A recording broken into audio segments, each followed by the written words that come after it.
Okay, நீங்க preview பார்த்திருப்பீங்கன்னு நினைக்கிறேன். இந்த வீடியோ பார்த்தீங்கன்னா, இப்போ ரொம்பவே ட்ரெண்ட் ஆயிட்டு இருக்கு. இந்த வீடியோவ தான் நம்ம எடிட் பண்ண போறோம். வீடியோக்குள்ள போறதுக்கு முன்னாடி நீங்களும் நம்ம சேனலை சப்ஸ்கிரைப் பண்ணாம இந்த வீடியோ வந்து கன்டினியூ பண்ணிட்டு இருந்தீங்கன்னா, மறக்காம சப்ஸ்கிரைப் பண்ணிக்கோங்க. அப்பதான் நான் இந்த மாதிரி ட்ரெண்டிங்கான வீடியோ வந்து அப்லோட் பண்ணும்போது நோட்டிஃபிகேஷன் வரும். உங்களுக்கு நீங்களும் டைரக்டா ப்ரீசெட் வந்து இம்போர்ட் பண்ணிக்கலாம். ஓகே, நான் இந்த மாதிரி பார்த்தீங்கன்னா இன்னும் நிறைய வீடியோ வந்து அப்லோட் பண்ண போறேன். ட்ரெண்டிங்கான வீடியோஸ் எல்லாமே. மறக்காம பார்த்தீங்கன்னா நம்ம சேனலை சப்ஸ்கிரைப் பண்ணிட்டு இந்த வீடியோ கன்டினியூ பண்ணுங்க. ஓகே, இப்போ நம்ம டேரெக்டாக வீடியோக்குள்ளே போகலாம். ஃபஸ்ட்டு இந்த வீடியோக்கு கீழே பார்த்தீங்கன்னா ஒரே ஒரு ப்ரீசெட் கொடுத்துருப்பேன். நீங்கள் பார்த்தீங்கன்னா தெரியும், ஃபுல் ப்ராஜெக்ட் ப்ரீசெட்னு இருக்கும். அந்த ப்ரீசெட்டை வந்து ஃபஸ்ட்டு அலைட் மோஷனில் வந்து இம்போர்ட் பண்ணிக்கோங்க. அந்த ப்ரீசெட்லேயே பார்த்தீங்கன்னா எல்லாமே இருக்கும். நீங்கள் வேறு எதுவுமே சேஞ்ச் பண்ண தேவையில்லை. ஒரு சில விஷயம் மட்டும் நம்ம சேஞ்ச் பண்ணுற மாதிரி இருக்கும். அதை என்னென்ன வீடியோவில் சொல்கிறேன், வீடியோ மட்டும் கடைசியில் ஸ்கிப் பண்ணாமல் பாருங்கள். ஓகே, அந்த ப்ரீசெட்டை இம்போர்ட் பண்ணிட்டு ஓப்பன் பண்ணிங்கன்னா அதோட இன்டர்ஃபேஸ் பார்த்தீங்கன்னா இந்த மாதிரி தான் இருக்கும். ஃபஸ்ட்டு பார்த்தீங்கன்னா நம்ம வந்து 3D ஆப்ஷன் வந்து எனேபிள் பண்ணிக்கலாம். அப்போ தான் பார்த்தீங்கன்னா உங்களுக்கு எப்படி எடிட் இருக்குன்னே தெரியும். 3D ஆப்ஷன் வந்து ஃபஸ்ட்டு எனேபிள் பண்ணிக்கோங்க. அதை எப்படி எனேபிள் பண்ணுறதுன்னு பார்த்தீங்கன்னா, ரைட் சைட் பார்த்தீங்கன்னா ஒரு ஸ்கொயர் மாதிரி ஒரு ஐக்கான் இருக்கும். நீங்கள் பார்த்தீங்கன்னா தெரியும். அந்த ஸ்கொயர் ஐக்கானை செலக்ட் பண்ணிட்டு கேமரா ஆப்ஷன் மாதிரி கேமரா மாதிரி ஒரு ஐக்கான் இருக்கும். அந்த ஆப்ஷன் வந்து ஜஸ்ட் ஆன் பண்ணிக்கோங்க, எனேபிள் பண்ணிக்கோங்க. க்ரீன் கலரில் சேஞ்ச் ஆயிரும். இப்போ பார்த்தீங்கன்னா தெரியும், உங்களுக்கு ஃபுல் எடிட்டுமே கிடச்சிருக்கும். இதில் என்னென்ன சேஞ்ச் பண்ணுறதுன்னு மட்டும் நான் சொல்கிறேன். வீடியோ மட்டும் கடைசி ஸ்கிப் பண்ணால் பாருங்கள். அதை மட்டும் நீங்கள் சேஞ்ச் பண்ணிட்டீங்கன்னா இந்த வீடியோ அப்படியே உங்களுக்கு கிடச்சிரும். ஃபுல்லாமே அவுட்புட் கிடச்சிரும். அதனால் வீடியோ மட்டும் கடைசி ஸ்கிப் பண்ணால் பாருங்கள். ஓகே, ஃபஸ்ட்டு வந்து ஸ்டார்டிங்கில் வந்து வந்துடுங்க. ஸ்டார்டிங்கில் வந்துட்டு அதில் பார்த்தீங்கன்னா நான் வந்து டெக்ஸ்ட் ஆட் பண்ணியிருப்பேன். நீங்கள் பார்த்தீங்கன்னா தெரியும், லிரிக் ஆட் பண்ணியிருப்பேன். ஃபஸ்ட்டு ஸ்டார்டிங்கில் வந்து டெக்ஸ்ட் ஆட் பண்ணியிருப்பேன். ஜஸ்ட்டு பார்த்தீங்கன்னா அந்த டெக்ஸ்ட்டை வந்து செலக்ட் பண்ணிட்டு எடிட் டெக்ஸ்ட்னு ஒரு ஆப்ஷன் வரும். அந்த ஆப்ஷனில் வந்து போய்க்கோங்க. நான் ஜஸ்ட்டு டெக்ஸ்ட்டை செலக்ட் பண்ணிட்டு எடிட் டெக்ஸ்ட்டில் வந்து போய்க்கிறேன். எடிட் டெக்ஸ்ட்டில் போனீங்கன்னா அதில் ஒரு ட்ராப் டவுன் மாதிரி ஒரு ஐக்கான் இருக்கும், ஒரு டவுன் ஏரோ மாதிரி. அதை செலக்ட் பண்ணிட்டு வியூ ஆல் ஃபாண்ட்ஸ்னு ஒரு ஆப்ஷன் வரும். அந்த ஆப்ஷனை வந்து ஜஸ்ட்டு செலக்ட் பண்ணிக்கோங்க. நான் வந்து வியூ ஆல் ஃபாண்ட்ஸ் வந்து கொடுத்துட்றேன். இப்போ மேலே 3 லைன் இருக்கும். அந்த 3 லைனை செலக்ட் பண்ணிக்கோங்க. 3 லைனை செலக்ட் பண்ணிவிட்டு இம்போர்ட் ஃபாண்ட்ஸ்னு ஒரு ஆப்ஷன் பார்த்தீங்கன்னா வரும். அந்த ஆப்ஷன் வந்து ஜஸ்ட்டு செலக்ட் பண்ணிக்கோங்க.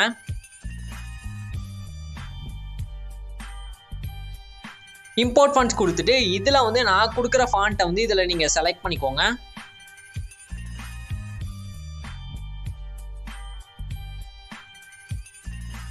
ஓகே, இதில் பார்த்தீங்கன்னா நான் வந்து டிஸ்கிரிப்ஷனில் பார்த்தீங்கன்னா ஃபாண்ட்டோட லிங்க் வந்து கொடுத்துருக்கேன். அதை டவுன்லோட் பண்ணிட்டு அந்த ஃபாண்ட்டை வந்து நீங்கள் இங்கே செலக்ட் பண்ணணும். அப்போ தான் பார்த்தீங்கன்னா நம்மளுக்கு தேவையான, நம்ம வீடியோக்கு தேவையான ஃபாண்ட் வந்து இங்கே இதில் கிடைக்கும்.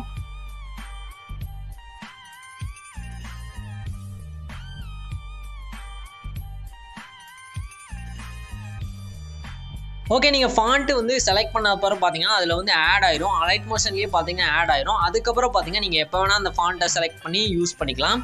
ஆனால் ஃபஸ்ட் டைம் பார்த்தீங்கன்னா நீங்கள் இந்த மாதிரி தான் ஆட் பண்ணுற மாதிரி இருக்கும். இந்த மாதிரி ஆட் பண்ணிக்கோங்க. இதில் பார்த்தீங்கன்னா எல்லா ஃபாண்ட்டும் ஆட் ஆயிரும். இதில் வந்து நீங்கள் இப்போ ஆட் பண்ண ஃபாண்ட்டை வந்து செலக்ட் பண்ணிக்கோங்க. நெக்ஸ்ட்டு அதே மாதிரி இன்னொரு டெக்ஸ்ட் இருக்கும். அடுத்த டெக்ஸ்ட் செலக்ட் பண்ணிட்டு அதோட ஃபாண்ட்டும் பார்த்தீங்கன்னா சேம் ஃபாண்ட் வந்து சேஞ்ச் பண்ணிக்கோங்க. நீங்கள் ப்ரீசெட் இம்போர்ட் பண்ணுறதுக்கு முன்னாடியே ஃபாண்ட் இம்போர்ட் பண்ணிட்டீங்கன்னா சப்போஸ் ஒரு சில சமயத்தில் பார்த்தீங்கன்னா ஃபாண்ட் வந்து ஆட்டோமேட்டிக்காக சேஞ்ச் ஆயிரும். சப்போஸ் உங்களுக்கு அப்படி சேஞ்ச் ஆகலைன்னா நீங்கள் இந்த மாதிரி சேஞ்ச் பண்ணுற மாதிரி இருக்கும். இதை வந்து யூஸ் பண்ணிக்கோங்க. இந்த மாதிரி சேஞ்ச் பண்ணிக்கோங்க. நெக்ஸ்ட் அப்படியே ஸ்க்ரால் பண்ணிகிட்டே வந்தீங்கன்னா இன்னும் சில ஒரு இடத்துல பார்த்தீங்கன்னா நீங்கள் இந்த ஃபாண்ட் வந்து சேஞ்ச் பண்ணுற மாதிரி இருக்கும். இன்னொரு ஃபாண்ட் பார்த்தீங்கன்னா இருக்கும், அது அலைட் மோஷன்லேயே இருக்கும். அது நீங்கள் எந்த சேஞ்சுமே பண்ண தேவையில்லை. இந்த ஃபாண்ட் மட்டும் தான் நீங்கள் எல்லா பக்கம் சேஞ்ச் பண்ணுற மாதிரி இருக்கும்.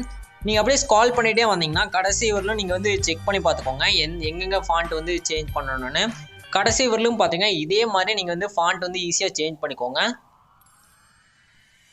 ஓகே, இதை மட்டும் சேஞ்ச் பண்ணிட்டீங்கன்னா ஃபாண்ட் வந்து எல்லா பக்கமும் சேஞ்ச் பண்ணியிருக்கோம். அப்புறம் வேறு எதுவுமே நீங்கள் ஃபாண்ட் வந்து சேஞ்ச் பண்ண தேவையில்லை. நெக்ஸ்ட் நம்ம டேரெக்டாக பார்த்தீங்கன்னா எப்படி இமேஜஸ் வந்து ஆட் பண்ணது பார்க்கலாம். இமேஜ் வந்து எப்படி ரீப்ளேஸ் பண்ணது பார்க்கலாம். ஜஸ்ட்டு பார்த்தீங்கன்னா இதில் பிஎன்ஜி நான் ஆட் பண்ணியிருப்பேன். அந்த பிஎன்ஜி செலக்ட் பண்ணிட்டு கலர் அண்ட் ஃபில்னு ஒரு ஆப்ஷன் வரும். அந்த ஆப்ஷனை செலக்ட் பண்ணிக்கோங்க. கலர் அண்ட் ஃபில்லில் போயிட்டீங்கன்னா அதில் ரைட் சைட் பார்த்தீங்கன்னா ஒரு ஸ்டார் மாதிரி ஒரு ஐக்கான் இருக்கும். அந்த ஐக்கானை செலக்ட் பண்ணிக்கோங்க. இதில் வந்து உங்களுக்கு தேவையான இமேஜ் வந்து நீங்கள் ஆட் பண்ணிக்கோங்க. இந்த மாதிரி இமேஜ் எப்படி கிரியேட் பண்ணுறதுன்னு நான் ஆல்ரெடி நிறைய வீடியோ போட்டிருக்கேன். இந்த மாதிரி ஆர்ட் இமேஜ் வந்து எப்படி கிரியேட் பண்ணுறதுன்னு நான் இந்த வீடியோக்கு கீழே டிஸ்கிரிப்ஷன்லேயும் பார்த்தீங்கன்னா நான் கொடுத்துருக்கேன். இந்த மாதிரி இமேஜஸ் வந்து எப்படி கிரியேட் பண்ணுறதுன்னு அதை யூஸ் பண்ணிவிட்டு நீங்கள் ஜெமினி யூஸ் பண்ணிவிட்டு இந்த மாதிரி இமேஜஸ் வந்து நீங்கள் கிரியேட் பண்ணிக்கோங்க. அந்த ப்ராம்ப்ட் யூஸ் பண்ணிவிட்டு நீங்கள் இந்த மாதிரி இமேஜஸ் வந்து கிரியேட் பண்ணிக்கோங்க. ஓகே, அந்த வீடியோட லிங்க்கும் பார்த்தீங்கன்னா டிஸ்கிரிப்ஷனில் வந்து நான் கொடுத்துருக்கேன். அதை செக் பண்ணி பாருங்கள், மறக்காமல் யூஸ்ஃபுல்லாக இருக்கும். ஓகே, அந்த வீடியோ பார்த்தீங்கன்னா நம்மளோட அதாவது நம்மளோட இன்னொரு சேனலில் மெயின் சேனலில் வந்து நம்ம கொடுத்துருப்போம். இது பார்த்தீங்கன்னா நம்மளோட இன்னும் 2வது சேனல் தான். இந்த சேனலையும் நீங்கள் மறக்காமல் சப்ஸ்கிரைப் பண்ணிக்கோங்க.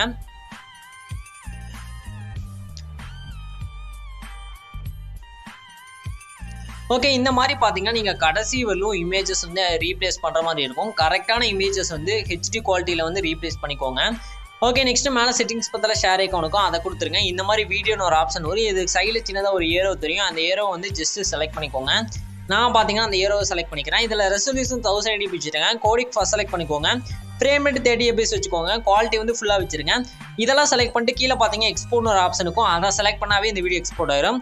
ஓகே ஃப்ரெண்ட்ஸ், இந்த வீடியோ அவ்வளோதான். இந்த வீடியோ உங்களுக்கு பிடிக்குன்னு நினைக்கிறேன். பிடிச்சா லைக் பண்ணுங்கள். அடுத்த ஒரு சூப்பரான வீடியோவில் பார்க்கலாம். பாய்.